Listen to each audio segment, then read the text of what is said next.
ஒட்டப்பிடாரம் அருகே புனித அந்தோணியார் கோவில் திருவிழாவிற்கு வந்த 3 வயது குழந்தை மீது அரசு பேருந்து ஏறியதில் சம்பவ இடத்திலேயே குழந்தை உயிரிழந்த சம்பவம் சோகத்தை ஏற்படுத்தியுள்ளது.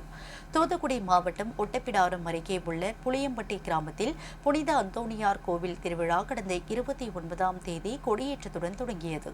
13 நாட்கள் நடைபெறும் இந்த திருவிழாவை காண வெளி மாநிலங்களில் இருந்து அதிக அளவில் பக்தர்கள் வந்திருந்தனர். இந்நிலையில் இந்த திருவிழாவிற்கு ஸ்ரீவைகுண்டம் தாலுகா மானூர் அருகே கட்டாரங்குளம் கிராமத்தை சேர்ந்த 50க்கும் மேற்பட்டோர் வந்துள்ளனர்.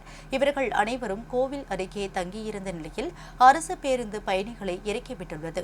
தொடர்ந்து பேருந்து பின்னால் வந்தபோது அங்கு விளையாடிக் கொண்டிருந்த ராபின் என்ற சிறுவன் மீது பேருந்து ஏறி இறங்கியதில் சம்பவ இடத்திலேயே அச்சிறுவன் உயிரிழந்தார்.